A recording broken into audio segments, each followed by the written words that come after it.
বিএনপির খুব সাহসী নেতা, যে কজন ওয়ান অফ দ্য টপ 3 সাহসী নেতা। তো সে সম্ভবত 2018 বা 21-22 সনের ঘটনা। আমি তার সাথে আমার রাস্তায় দেখা, সে দেখি আনমনা হয়ে আকাশের দিকে তাকিয়ে আছে।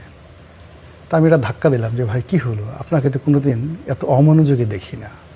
তো বলি রনি ভাই, গতকাল রাত্রে যে ঘটনাটা ঘটছে আমি ভুলতে পারতেছি না। বলে কি ঘটনা ঘটছে? তা আমি অফিসে বসা ছিলাম আমাদের বিল্ডিংয়ে, এমন সময় সবাই বলে যে পুলিশ আসছে। তা আমার মাথায় কাজ করলো না, একটা দৌড় দিয়ে ছাদে চলে গেলাম। ছাদে গিয়ে এখন নামতেও পারি না, পালাতেও পারি না। কি করবো? সঙ্গে সঙ্গে করলাম কি, যে কাজ জীবনে করিনি, ছাদে একটা পানির ট্যাঙ্কি ছিল, সেই পানির ট্যাঙ্কির মধ্যে ডুবে রইলাম। তেমন সময় পুলিশ ছাদে আসছে, চারিদিকে খুঁজতেছে।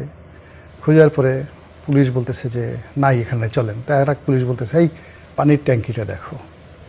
তো অন্য পুলিশে বলতেছে যে উনি যে সাহসী মানুষ, মরে গেলেও এই পানির ট্যাঙ্কির মধ্যে সে পালাবে না। তো এই কথা শুনে আমার চোখে পানি এসে গেছে। আমি আল্লাহর কাছে বললাম, আল্লাহ, জীবনে অনেক গুনাহ করছি, তুমি আজকে আমার বেজ্জতি করো না, এখান থেকে আমাকে বাঁচাও। আল্লাহ আমার দোয়াটা কবুল করলো। ওরা পানি সেই ট্যাঙ্কিটা আর চেক করলো না। এরপর ওরা চলে গেল, আমি সেখান থেকে বের হইতেছি। বের হয়ে আমি সেই চুপচুপ অবস্থায় গেছি। কালকে থেকে এখন পর্যন্ত আমি ঘুমাতে পারতেছি না। আকাশের দিকে তাকাই, খালি পানির ট্যাঙ্কি দেখি। আচ্ছা, তো এরকম ঘটনা মানে আপনারা মানে সাক্ষী অনেক। স্পেশালি এখন যে সমস্ত লোক লাভ দিচ্ছে, হ্যাঁ, এরা সবাই পুলিশের একটা বাঁশি শোনার সঙ্গে সঙ্গে চিত হয়ে পড়ে যেত।